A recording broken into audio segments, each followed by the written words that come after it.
Hello friends, welcome to மக்கள் சேவை சால். இன்றைக்கி நம்ம ஒரு முக்கியமான இன்ஃபர்மேஷன் பற்றி தான் பார்க்க போகிறோம். அதாவது தமிழகம் முழுவதும் சத்துணவுத்துறையில் வேலைவாய்ப்பு வந்து அறிவிச்சிருக்காங்க. அப்ளை பண்ணுறதுக்கு முன்னாடி இந்த இன்ஃபர்மேஷன்லாம் தெரியாத அப்ளை பண்ணாதீங்க. இப்போ இதை பற்றின மொத்த இன்ஃபர்மேஷன் தான் இந்த வீடியோ வந்து பார்க்க போகிறோம். இந்த வீடியோ ஸ்கிப் பண்ணாமல் ஃபுல்லாக பாருங்கள். அது மட்டும் அல்ல, இந்த வீடியோ நிறைய பேருக்கு ஷேர் பண்ணுங்க. ஓகே, அதாவது தமிழகம் முழுவதும் சத்துணவுத்துறையில் சமையல் உதவியாளருக்கான ஒரு வேக்கன்சி வந்து கொடுத்துருக்காங்க. இதை பற்றின ஃபுல் இன்ஃபர்மேஷன் இன்னொரு சேனல் இருக்க பாருங்கள், டிஎன் டுடே ஜாப். இந்த சேனலை மறக்காமல் நீங்கள் வந்து சப்ஸ்கிரைப் பண்ணி வச்சுக்கோங்க. மாவட்ட வாரியாக வர எல்லா கவர்மெண்ட் ஜாப்ஸுமே இந்த சேனலில் அப்டேட் பண்ணிகிட்ருக்கோம். லிங்கை டிஸ்கிரிப்ஷன் கொடுத்துற மறக்காமல் சப்ஸ்கிரைப் பண்ணுங்கள். அதேமாரி ஜாப்ஸ்க்காக வாட்ஸ்அப் சேனல், டெலகிராம் குரூப் எல்லாமே இருக்குது, அதையும் நீங்கள் ஃபாலோ பண்ணி வச்சுக்கோங்க. ஓகே, ஸோ மாவட்ட வாரியாக கிட்டத்தட்ட 8997 வேக்கன்சி வந்து பார்த்தா கொடுத்துருக்காங்க. ஆல் ஓவர் தமிழகம் ஃபுல்லாகவே 8000க்கு மேற்பட்ட வேக்கன்சி அறிவிச்சிருக்காங்க. ஒவ்வொரு மாவட்ட வாரியாக உங்களுக்கான நோட்டிஃபிகேஷனை வெளியிட்டிருக்காங்க. எல்லா டிஸ்ட்ரிக்டான லிங்க்கையுமே நான் டிஸ்கிரிப்ஷன் வந்து கொடுத்துறேன். அந்த லிங்கை கிளிக் பண்ணி நோட்டிஃபிகேஷன் என்ன அப்ளிகேஷன் ஃபார்மை டவுன்லோட் பண்ணிவிட்டு அப்ளை பண்ண பாருங்கள். இப்போது இந்த வேலைக்கு அப்ளை பண்ணுறவங்க எந்தமான இன்ஃபர்மேஷன்லாம் தெரிஞ்சுக்கணும், இதெல்லாம் தெரியாத அப்ளை பண்ணாதீங்க. அதை பற்றி பார்க்கலாம். ஓகே, பதவியை பொறுத்த வரைக்கும் சமையல் உதவியாளர் அந்த பதவி மட்டும் கொடுத்துருக்காங்க. ஒவ்வொரு டிஸ்ட்ரிக்ட் வைஸாக உங்களுக்கான வேக்கன்சி வந்து கொடுத்துருக்காங்க. ஸோ சமையல் உதவியாளருக்கான சேலரியை பொறுத்த வரைக்கும் ஃபஸ்ட்டு 1 இயர் வந்து தொகுப்பூதியத்தின் அடிப்படையில் 3000 ரூபாய் வந்து கொடுக்குறாங்க. ஒரு வருஷம் கம்ப்ளீட் பண்ணதுக்கப்புறம் உங்களுக்கு சிறப்பு காலமுறை ஊதியமாக உங்களுக்கு இன்க்ரிமெண்ட் இருக்கும் அப்படின்றத சொல்லியிருக்காங்க. நெக்ஸ்ட்டு இந்த வேலைக்கான கல்வி தகுதி 10ஆம் வகுப்பு பாஸ் பண்ணவங்க அல்லது 10ஆம் வகுப்பு ஃபெயில் ஆனவங்க இந்த வேலைக்கு நீங்கள் தாராளமாக அப்ளை பண்ணலாம். ஏஜ் லிமிட்டை பொறுத்த வரைக்கும் ஜென்ரல் கேட்டகரி எஸ்சிலாம் இருக்காங்க பாருங்கள், அவங்க வந்து 21 வயசுலேருந்து 40 வயசுக்குள்ளே இருக்கவங்க அப்ளை பண்ணலாம். அதாவது பிசி, எம்பிசி, டிஎன்சி, எஸ்சி வந்து 21 to 40. இதுவே எஸ்டிஆர் இருக்கீங்க அப்படின்னா 18 வயசுலேருந்து 40 வயசுக்குள்ளே இருக்கவங்க அப்ளை பண்ணலாம். விதவைகள், கணவனால் கைவிடப்பட்டோர், அவங்களாம் வந்து 20 வயசுலேருந்து 40 வயசுக்குள்ளே இருக்கவங்க அப்ளை பண்ணலாம் அப்படின்ற மாதிரி மென்ஷன் பண்ணியிருக்காங்க. இதுதான் ஏஜ் லிமிட். நெக்ஸ்ட்டு தூர சுற்றளவு இருக்கிறதுலே முக்கியமான இன்ஃபர்மேஷன் இதுதான். அதாவது இப்போ நீங்கள் உங்கள் வீட்டில் இருக்கீங்க, நீங்கள் எங்கே வசிக்கிறீங்களோ அங்கேருந்து 3 கிலோமீட்டருக்குள்ளே வேக்கன்சி இருக்குது அப்படின்னா மட்டும்தான் அப்ளை பண்ண முடியும். 3 கிலோமீட்டருக்கு மேலே போகுது, அங்கே தான் வேக்கன்சி இருக்குன்னா அப்ளை பண்ண முடியாது. அதையும் தெளிவாக நோட் பண்ணிக்கோங்க.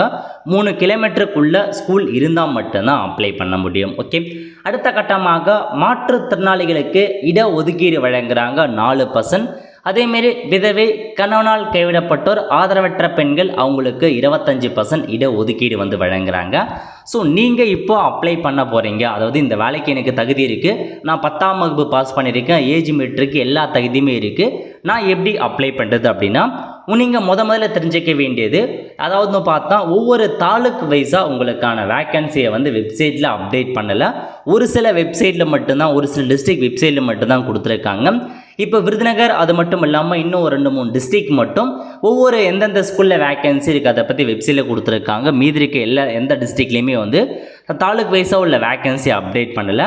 ஜஸ்ட்டு நீங்கள் என்ன பண்ணலாம் அப்படின்னு பார்த்தீங்கன்னா, இப்போது நீங்கள் ஒரு டிஸ்ட்ரிக்டில் இருக்கீங்க, ஒரு ஊரில் இருக்கீங்க அப்படின்னா உங்கள் தாலுக்கா ஆஃபீஸில், அதாவது பிடிஓ அலுவலகத்தில் சத்துணவுத்துறை உங்கள் தாலுக்கில் எந்தெந்த ஸ்கூலில் வேக்கன்சி கொடுத்துருக்காங்க அதை நீங்கள் தெரிஞ்சுக்கிற மாதிரி இருக்கும். இப்போ ஒரு 3 கிலோமீட்டருக்குள்ளே வந்து பார்த்தா 2-3 ஸ்கூல் இருக்குது அப்படின்னா அந்த 2-3 ஸ்கூல்லுமே நீங்கள் தாராளமாக அப்ளை பண்ணலாம். அந்த 2-3 ஸ்கூலுக்குமே வேக்கன்சி இருக்குது அப்படின்னு நீங்கள் தெரிஞ்சுக்க பிடிஓ அலுவலகத்துக்கு போகிற மாதிரி இருக்கும். இந்த மாதிரி நோட்டீஸ் போர்ட்லேயே ஒட்டி வச்சுருப்பாங்க. ஸோ இப்போ ஒரு ஊர் இருக்குது, அந்த சத்துணவு மையத்தின் பெயர், எந்த மையத்தில் வேலை இருக்குது, அது எந்த கம்யூனிட்டி, நீங்கள் முதல்ல தெரிஞ்சிக்க வேண்டிய இன்ஃபர்மேஷன், உங்கள் ஊரில் எத்தனை 3 கிலோமீட்டருக்குள்ளே எத்தனை ஸ்கூல் இருந்தாலும் சரி அந்த எல்லா ஸ்கூலுக்குமே வேக்கன்சி இருக்கா, அதாவது அந்த சத்துணவு அந்த அசிஸ்டண்ட்டுக்கான வேக்கன்சி இருக்கா அப்படின்னு நீங்கள் கேட்டுக்கோங்க.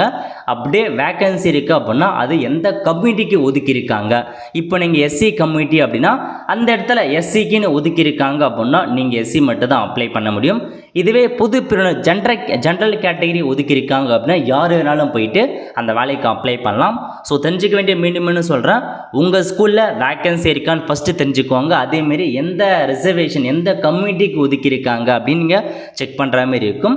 உங்கள் கம்யூனிட்டிக்கு ஒதுக்கியிருக்காங்க அப்படின்னா தாராளமாக நீங்கள் சிம்பிளாக எதுவுமே யோசிக்காத அப்ளிகேஷன் ஃபார்ம் ஆன்லைனில் இருக்குது, அந்த அப்ளிகேஷன் ஃபார்மை ஃபில் பண்ணி கேட்டிருக்க எல்லா இன்ஃபர்மேஷனுமே உங்கள் ஃபோட்டோவாக இருக்கட்டும் எல்லா இன்ஃபர்மேஷனுமே நீங்கள் வந்து ஃபில் பண்ணுற மாதிரி இருக்கும். ஃபில் பண்ணி டாக்குமெண்ட்ஸ் டாக்குமெண்ட்டை பொறுத்த வரைக்கும் உங்களுடைய டிசி கேட்டிருக்காங்க, 10th மார்க் ஷீட் கேட்டிருக்காங்க, குடும்ப அட்டை நகல், ஆதார் அட்டை, ஜாதி சர்டிஃபிகேட், இருப்பிட சர்டிஃபிகேட், இந்த 6 டாக்குமெண்ட்ஸுமே கம்பல்சரி எல்லாருமே அப்லோட் பண்ணுற மாதிரி இருக்கும். இதை தவிர்த்து நீங்கள் ஸ்பெஷல் கேட்டகரி டிஃப்ரெண்ட் ஏபிள் பர்சனாக இருக்கீங்க அல்லது விதவியாக இருக்கீங்க, ஆதரவற்ற விதவியாக இருக்கீங்க அவங்கன்னா அதுக்கு தனியாக டாக்குமெண்ட்ஸை நீங்கள் அட்டாச் பண்ணுற மாதிரி இருக்கும். இதாங்க உங்களுக்கான இன்ஃபர்மேஷன். இந்த வேலைக்கு எப்படி செலெக்ஷன் பண்ணுறாங்க, எப்படி அப்ளை பண்ணலாம் அப்படின்னா, இந்த அப்ளிகேஷன் ஃபார்மை ஃபில் பண்ணி அந்த டாக்குமெண்ட்ஸை அட்டாச் பண்ணிவிட்டு உங்களுடைய ஊராட்சி ஒன்றியம் இருக்க பாருங்கள், அங்கே போயிட்டு சப்மிட் பண்ணுங்க அப்படின்றது சொல்லியிருக்காங்க. ஊராட்சி ஒன்றியத்தில் போயிட்டு அப்ளிகேஷன் ஃபார்மை சப்மிட் பண்ணலாம்.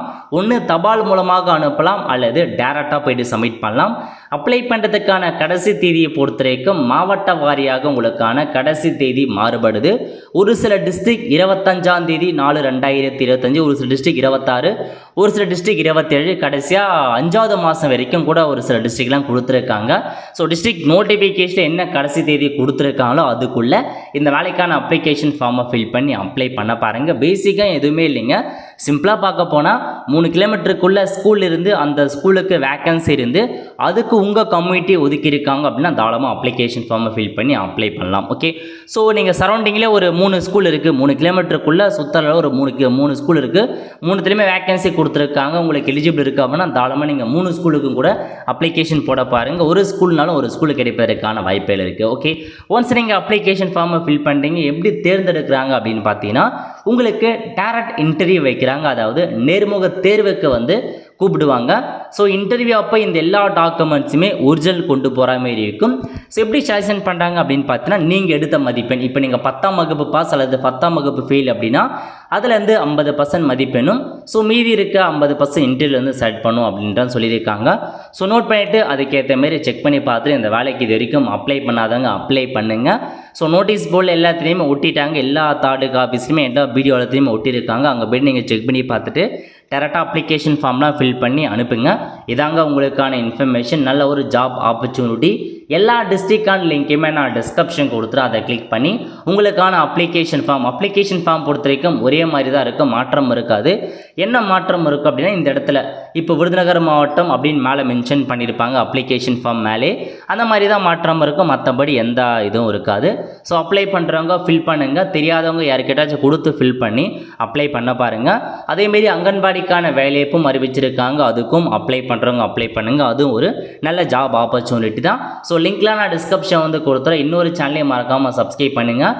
மாவட்ட வாரியாக வர எல்லா கவர்மெண்ட் ஜாப்ஸுமே இதில் அப்டேட் பண்ணியிருக்கோம். அதேமாரி எல்லா சோஷியல் மீடியா பிளாட்ஃபார்மே நீங்கள் வந்து ஃபாலோ பண்ணி வச்சுட்டீங்க அப்படின்னா உடனுக்குடனே உங்களுக்கான ஜாப் அப்டேட் மற்ற எல்லா இன்ஃபர்மேஷனுமே நீங்கள் தெரிஞ்சுக்கலாம். ஆல் த ஃப்ரெண்ட்ஸ், கண்டிப்பாக இந்த வீடியோ பிடிச்சா லைக் பண்ணுங்கள். அது மட்டும் அல்ல, இந்த வீடியோ நிறைய பேருக்கு ஷேர் பண்ணுங்கள். அடுத்து ஒரு நல்ல சந்திப்போம். நன்றி, வணக்கம்.